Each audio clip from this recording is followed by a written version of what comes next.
It's 60 at our studios. Reminder, this Saturday, it's Ruck 22 with the Iowa Veterans Outdoor Experience. It's a 2.2-mile walk to raise awareness of veteran suicide, and it will be marching through Solon. It starts at 9:30 and starts and ends at the Solon American Legion Stitcher Post 460.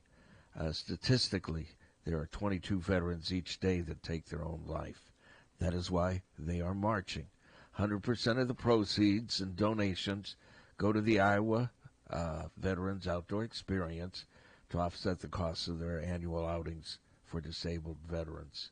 If you can help, get some sponsors, do the walk, and help out our vets. That's this Saturday morning, beginning at 9:30 at the Solon American Legion. And at 7:33, the mighty 1630 KCJJ. And is this our final time? This is our final regular, yeah. Yes, Lisa Barnes and Saul from the Shade of Blue. Well, I should say you're from like a lot of bands. True. You know, hey, Saul's not in this band. You're kind of a local legend because you're in high demand and your saxophone playing is outstanding, and we always like to see you up on the stage. And you're with the band Shade of Blue, which will be wrapping up the season a week from Saturday. Yep. But tomorrow we've got our final Friday night concert. Yeah, tomorrow we've got 3 different bands performing. So 6:30 to 9 o'clock will be on the Ped Mall. And the bands that we have are Sun Centauri, which is a future pop R&B collaboration with Jim Swim. He performed last year on our final one. And then we also have Wave Cage, which I think you're pretty familiar with Wave Cage. Oh, yeah, those guys are great. Yeah, they've played the Jazz Fest and Friday night concerts and stuff before. And then the final band is Ion Alexicus. I never say it right, Giannis. And his music is an inward reflection focusing in on resilience of the worker. So he's going to be joined by Blake Shaw. We've heard of him. a little bit. Yeah, he's another one of those guys. Hey, Yep. he's not in this band. Right, yeah. Tara McGovern and Chris Jensen. So I think it's going to be a really fun lineup. Each group is playing 45 to 50 minutes or so during that 2.5-hour period. Yeah, and it kind of is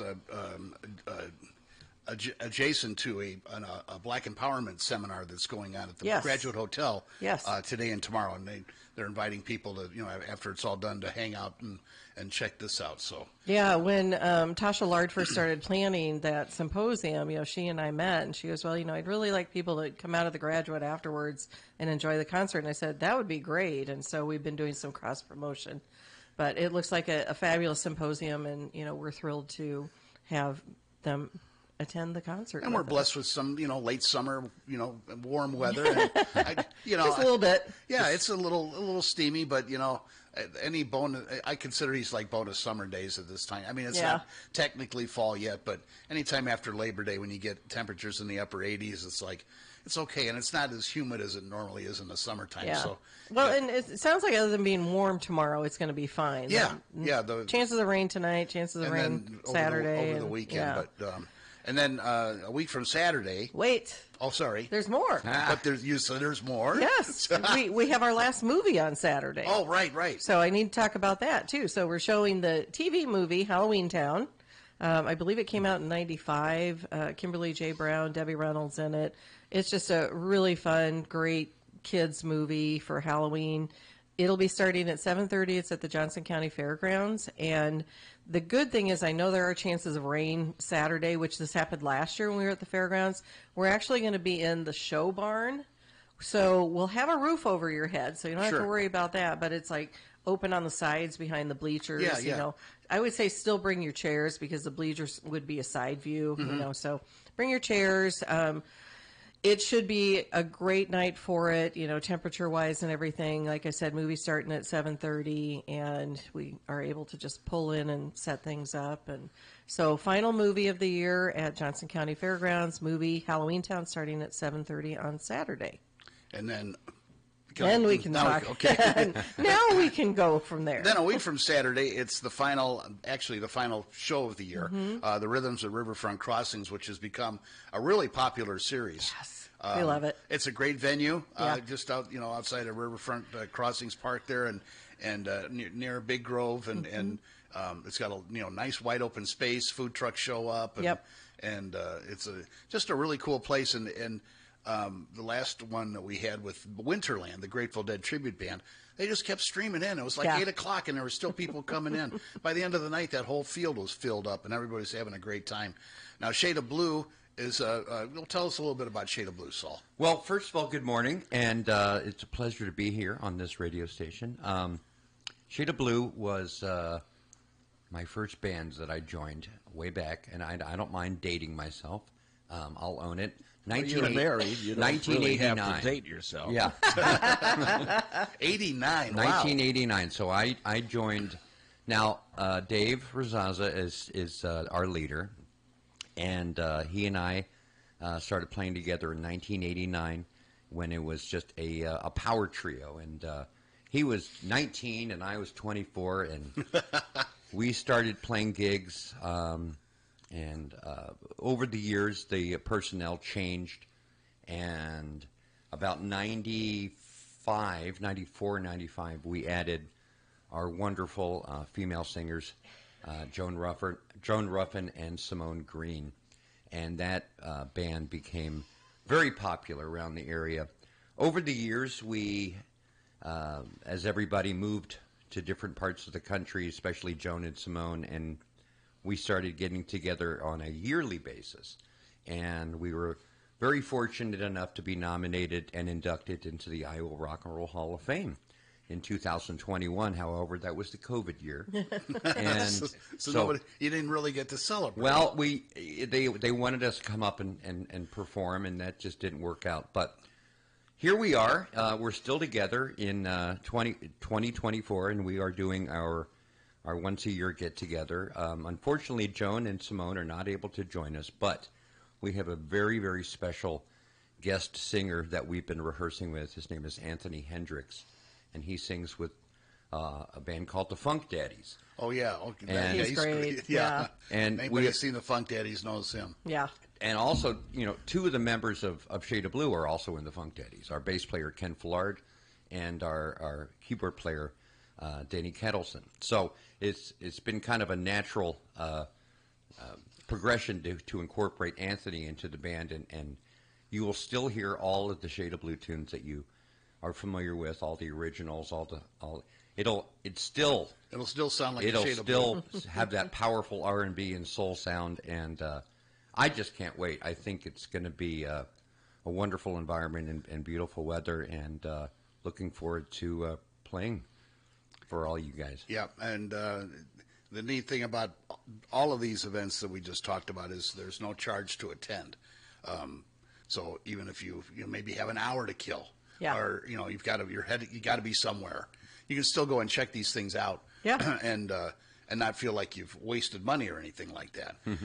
Of course, this is the time of year when we start saying that you guys we'll soon be getting together to talk about who we're going to have next year for the Arts Festival and the Jazz Festival and the Friday night concerts and the Rhythms at Riverfront Crossings. And actually the bands are paid, which is kind of cool.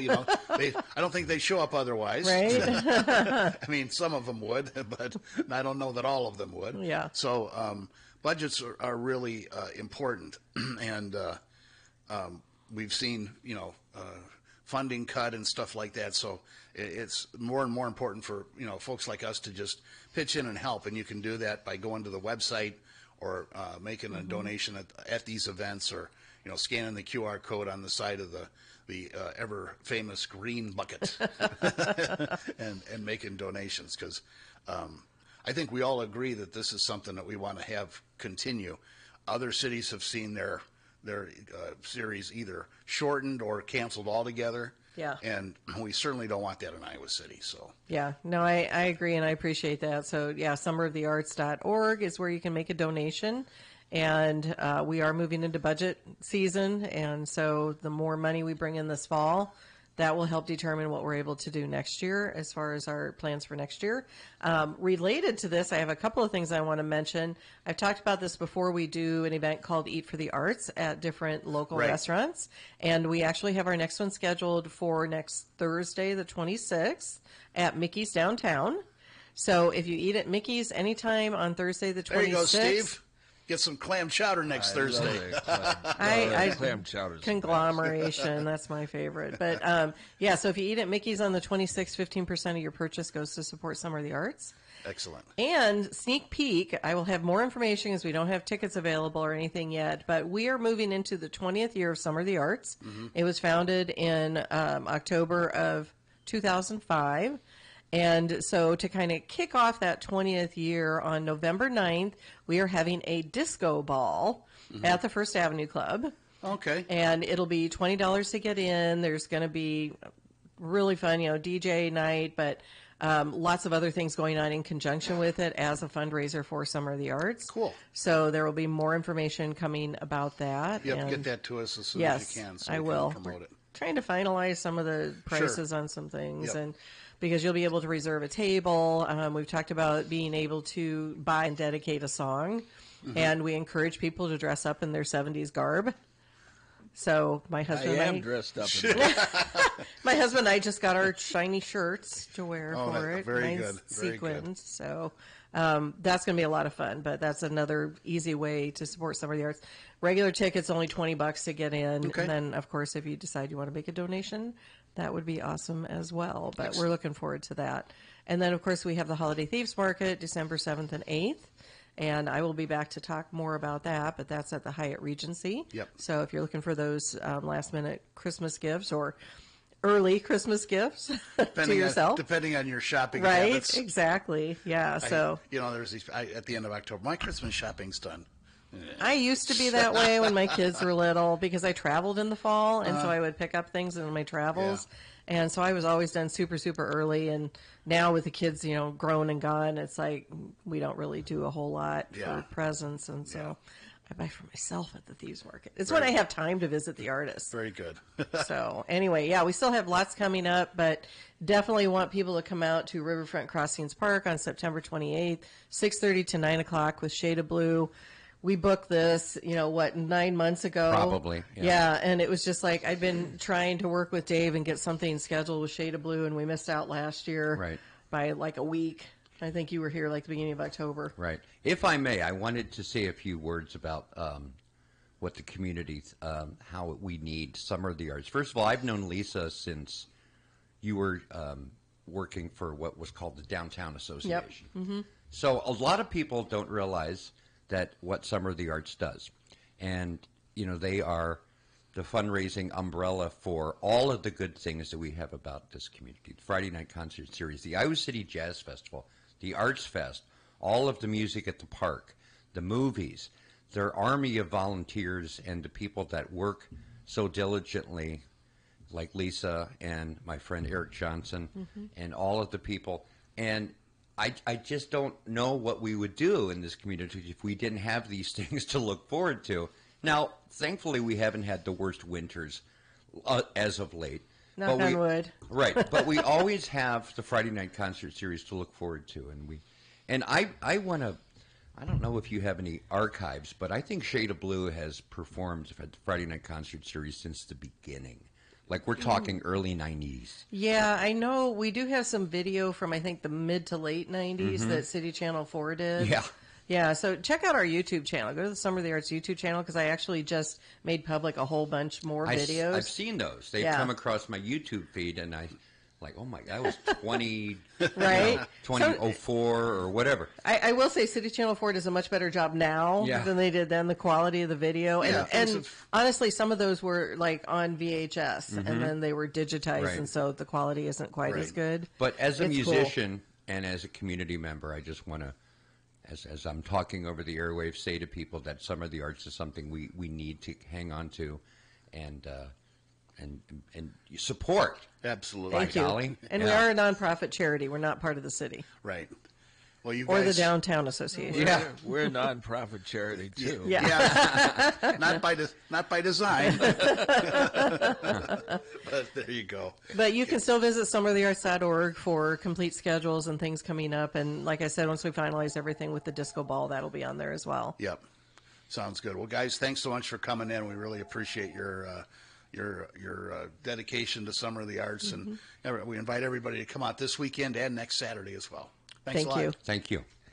Mighty 1630 KCJJ going on today. It's dine out or takeout for the school.